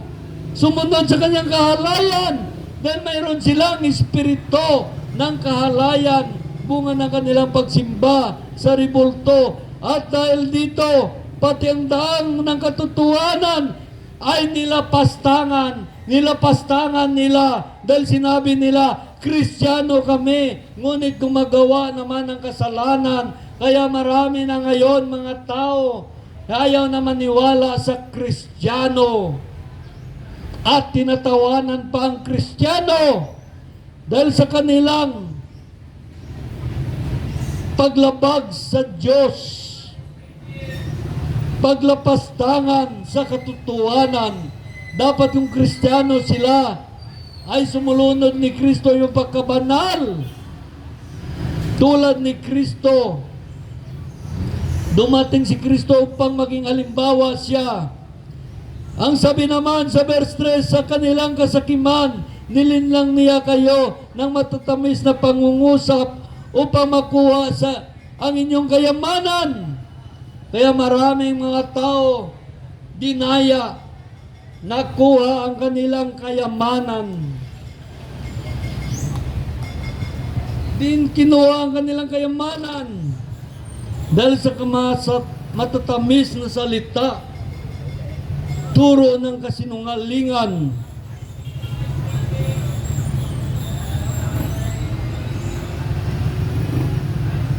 Kaya kailangan natin mag-aral ng salita ng Diyos. Kaya kailangan natin makinig sa salita ng Diyos upang di tayo madaya ni numan.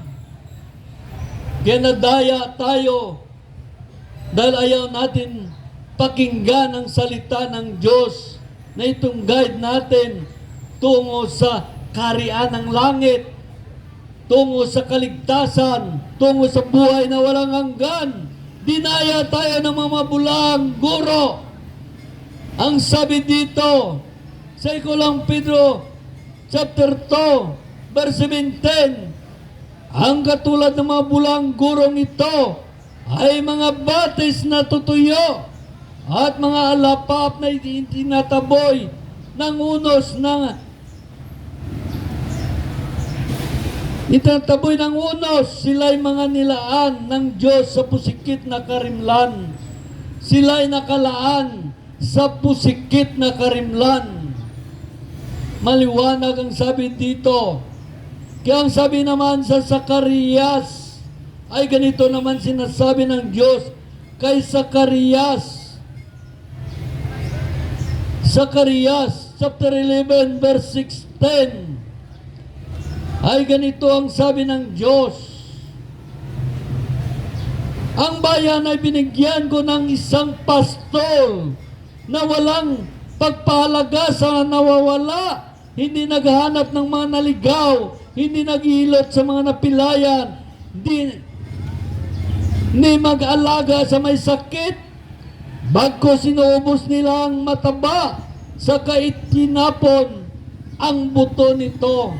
Kaya marami mga tao na backslide.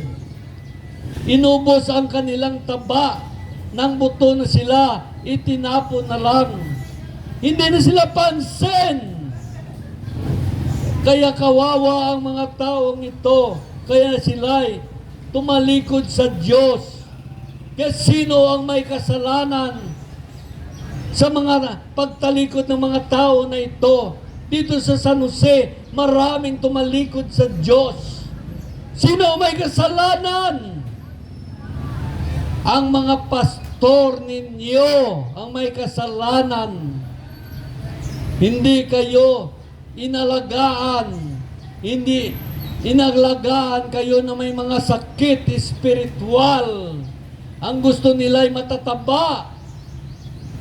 Pag wala ka ng taba, buto ka na lang, itapon ka na lang. Sila mga pastor na walang kabuluhan, sabi ng Diyos. Ikaw ba isang lingkod ng Diyos o lingkod ni Satanas? Maraming mga tao ngayon inahayag sila ng Diyos ng kanyang salita. Ang mga lingkod ni Satanas. Ang akala ng iba, ang mga baliw, ang mga may siraulo, ang sinasadiba ng demonyo.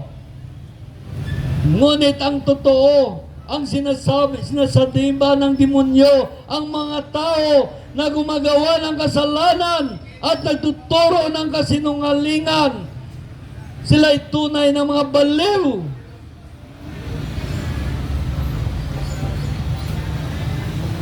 Ang mga baliw ay, ang mga siraulo ay sarili niya pinipinsala. Ngunit ito naman nagtuturo ng kasinungalingan. At ito naman gumagawa ng kasalanan. ang kanilang pinipinsala ang mga tao at nagtuturo sila ng kasinungalingan. Kaya nakita natin, sila ay mga tunay na sinasaniban ng demonyo. Sila ay mga tunay na baliw. Mga tao.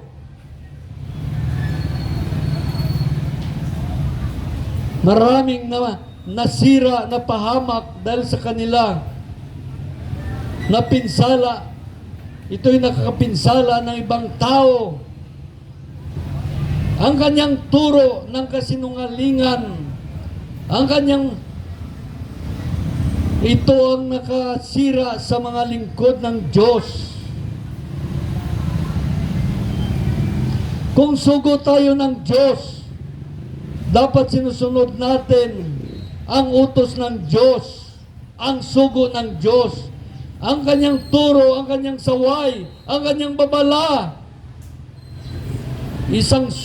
Isa ka bang sinugo ng Diyos?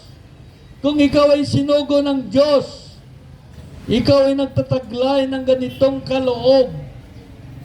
Kung isa kang sinugo ng Diyos, ay nagtataglay ka ng ganitong kaloob. Ang sabi sa 1 chapter 3, verse 34, sapagkat ang sinugo ng Diyos ay nagpapahayag ng mga salita ng Diyos. Ang sinugo ng Diyos ay nagpapahayag ng salita ng Diyos. At walang sukat ang kanyang pagkaloob ng Espiritu Santo. Walang sukat.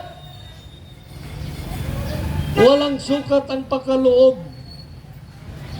Laging bago ang kanyang tinuturo tungkol sa Diyos. Ang kanyang saway, napakalaga ito. Ang kanyang babala, ang hindi gusto ng Diyos. Ito ang pinakakritikal na turo na dapat sundin ng mga tao. Dahil dito ang mga tao madalas nagkakasala sa Diyos. Kaya gusto ng dyablo ang mga tao ay magkakasala sa Diyos upang sila ay maging kampo ng dyablo. Binigyan sila ng espiritu ng kahalayan. Binigyan sila ng espiritu ng kahalayan. Upang sila ay maging kampo ng dyablo.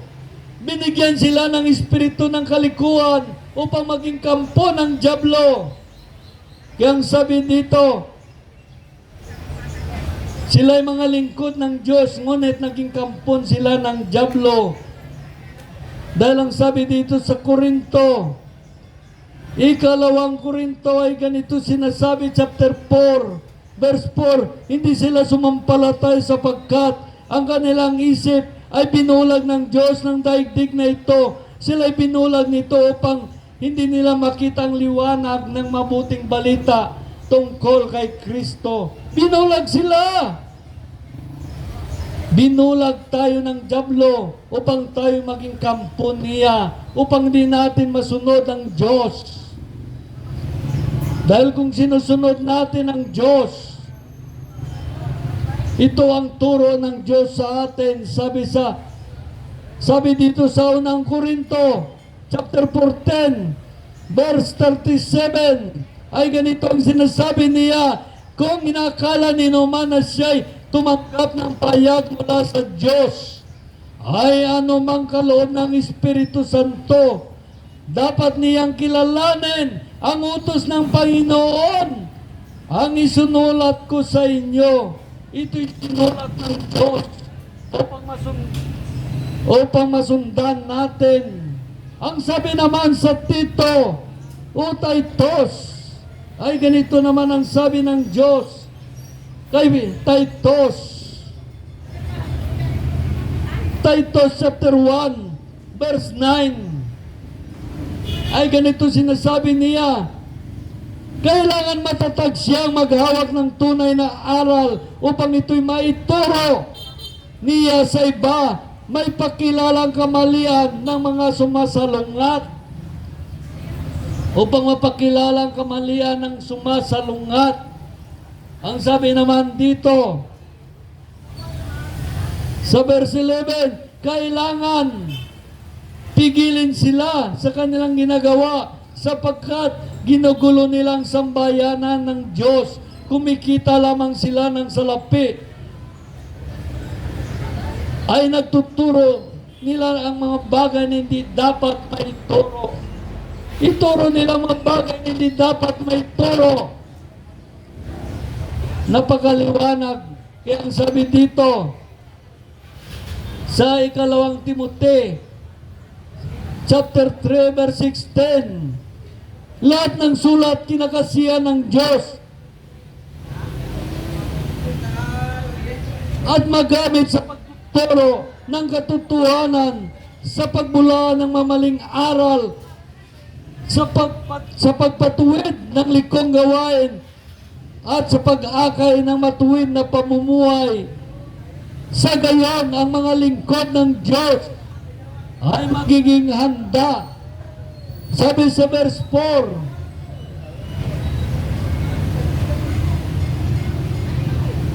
kaya sabi dito sa unang Timothy chapter 4 verse 13, iukol mo ang iyong panahon sa pagbabasa ng kasulatan sa madla, sa pangangaral, pagtuturo hanggat ako ay dumating.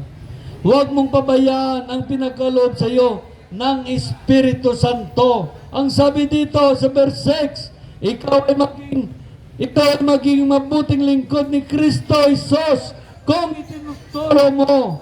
itinuturo mo sa mga kapatid ang tagubiling ito. At habang itinuturo mo ito, dinudulutan mo rin ang iyong sarili ng pagkaing espiritual.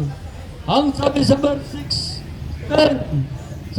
16, maging maingat ka sa iyong pagkilos at pagtuturo. Patuloy mong isagawa ang mga bagay na ito upang maligtas ka, pati ang nakikinig sa iyo. Napakaliwanag. Kaya ang sabi naman sa unang Timote, chapter 6, ay ganito. Sabi sa ikalawang Timote, chapter 6,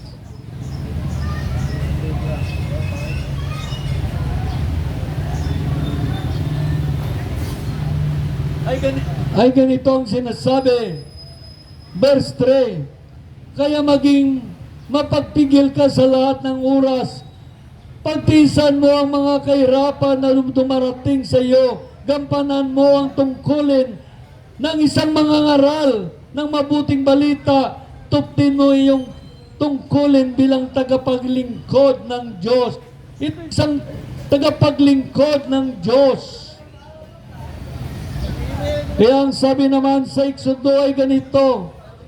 Exodo nang si Moises inutusan ng Diyos. Exodo chapter 4 verse 10 to 12, sinabi ni Moises, Panginoon, mula't mula pa'y hindi po ako mahusay magsalita, makapal po ang aking dila. Ito'y pautal-utal akong magsalita. Sinabi ni Yahweh, sino ba ang gumagawa ng bibig ng tao? Sabi niya, kaya lumakad ka, tulungan kita sa pagsasalita, ituro ko sa iyo ang iyong sasabihin. Yan ay mga turo ng Diyos. Ang kanyang sugo, ito naman ang sugo ng Diyos. Sabi ng Diyos sa 1 chapter 3 verse 34, sapagkat ang sinugo ng Diyos ay nagpapayag ng salita ng Diyos at walang sukat ang kanyang pagkaloob ng Espiritu Santo. Ang sabi naman sa ikalawang Korinto ay ganito naman.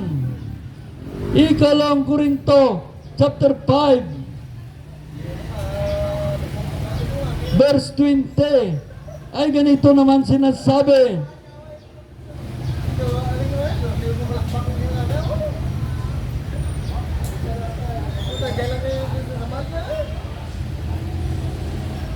Kaya ako'y sugo ni Kristo, parang Diyos na rin.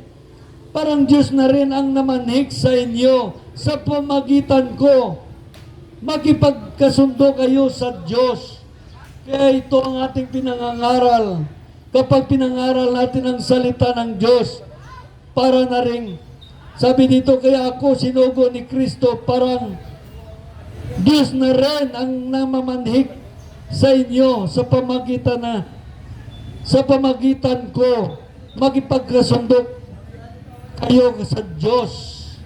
Ganyan ang mga sinugo. Kaya ang sabi naman sa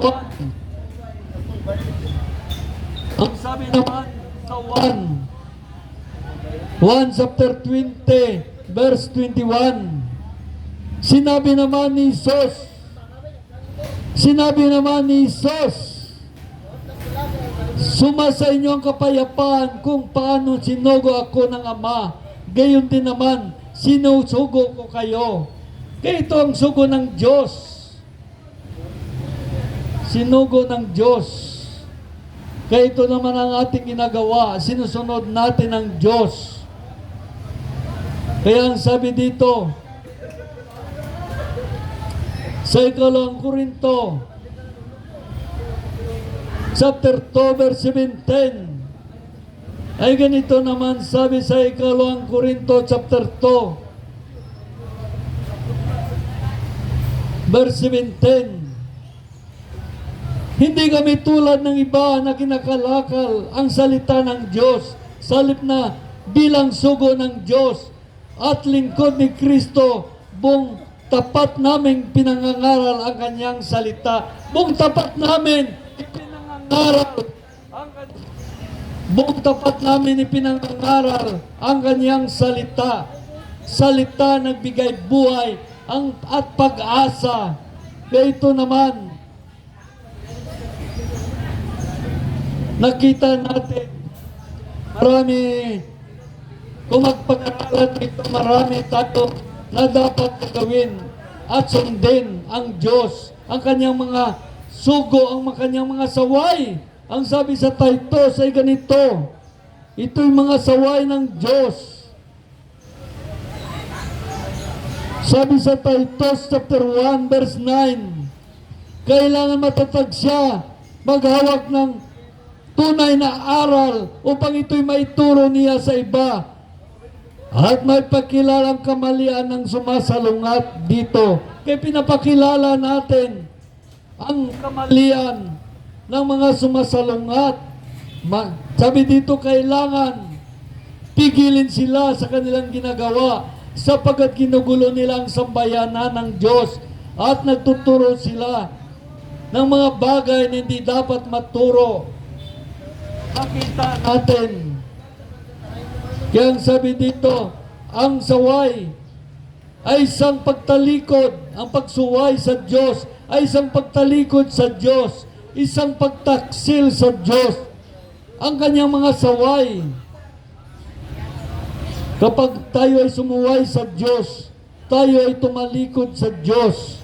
Dahil ang sabi dito sa Jeremias chapter 2 verse 19, paparusahan ka ng sarili mong kasamaan, ipahamak ka ng iyong pagtataksil. Maranasan mo kung gaano kapait at kahirap ang tumalikod kay Yahweh na inyong Diyos at mawala ng takot sa Kanya. Ako ang nagpapahayag nito, ang Diyos na makapangyarihan sa lahat. Kaya nakita natin ang pagsuway sa Diyos ay hindi kalugod-lugod sa Diyos. Tulad ni Adan at ni Eva, sila'y sumuway sa Diyos. Kaya sila'y sinumpa ng Diyos. Kaya ang sabi dito sa Samuel chapter 15, sinabi ng Diyos kay Haring Saul, na pinatayo ng Diyos si Haring Saul. Ang sabi dito sa unang Samuel chapter 15 verse 23,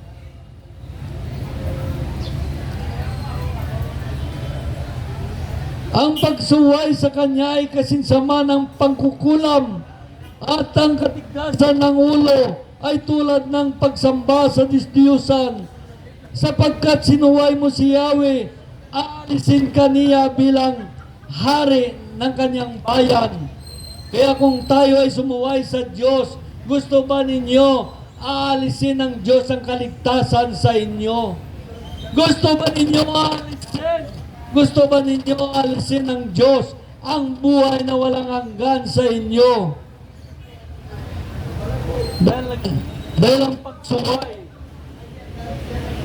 ang pagsuway ay kasinsama ng pangkukulam. Ang sabi ng banal na aklat. Kaya ang sabi naman sa Hebreo chapter 1 verse 9. Sabi dito, kinalulugdan mo ang paggawa ng matuwid, ngunit ang pagsuway ay kinamumuhian mo. Kainirang ka ng Diyos na iyong Diyos at pinuspos ka ng kagalakan higit sa kasama mo. Kaya nakita natin ang pagsuway ay kinamuhian ng Diyos. Kinamuhian niya. Kaya kailangan mag-ingat tayo. Sundin natin ang Diyos. Ang kanyang mga taway, ang kanyang mga babala, mga hindi niya gusto, sundin natin. Dahil kung hindi, ang Diyos ay magagalit sa atin. Ang Diyos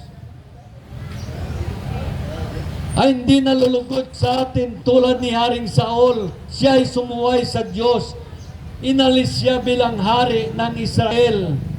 Ganda rin tayo, ang ating pagka-Kristiyano, kung sumuway tayo sa Diyos. Gusto ba ninyo alisin ng Diyos ang kaligtasan ninyo? Gusto ba ninyo alisin ng Diyos ang buhay na walang hanggan sa inyo? Kaya ang pagsunod sa Diyos ay mahalaga. Mahalaga ang pagsunod sa Diyos at ang pagsuway ay kinamuhian ng Diyos. Gusto ba natin kamuhian tayo ng Diyos?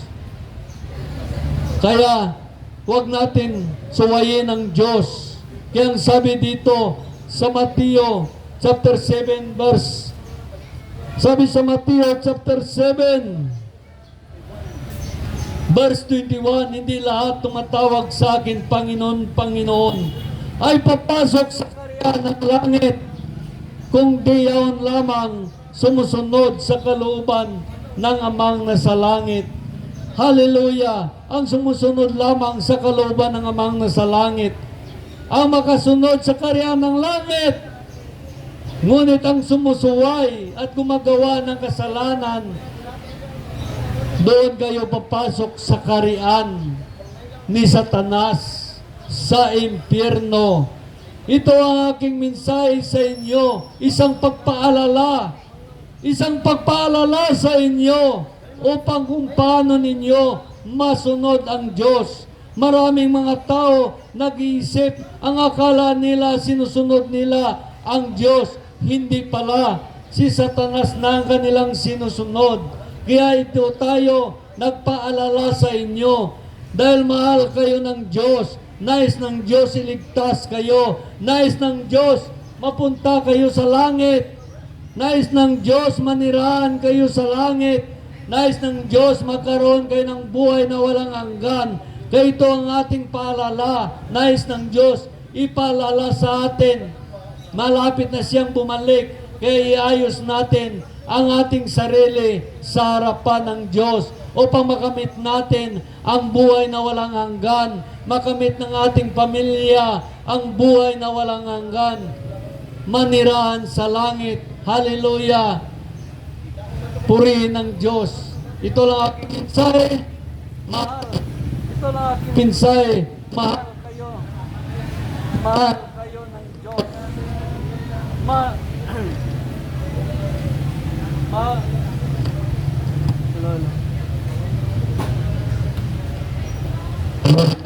Ito, mahal kayo ng Diyos. Hallelujah. Mahal kayo ng Diyos.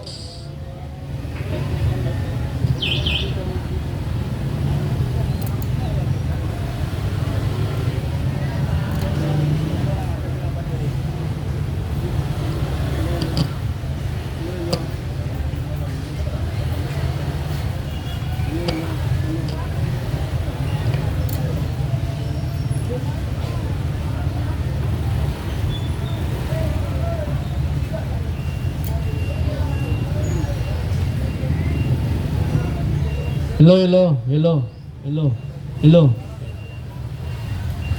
Hello, mic check.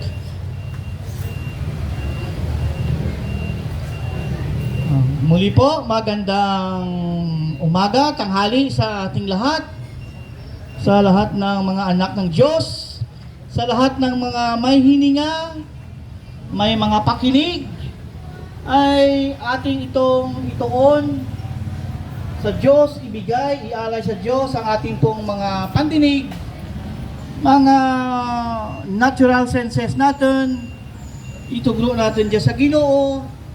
Tingin nga ang mga natural senses mo gali, mga sights, earrings, mga taste is actually hindi lang dyan gali koon nga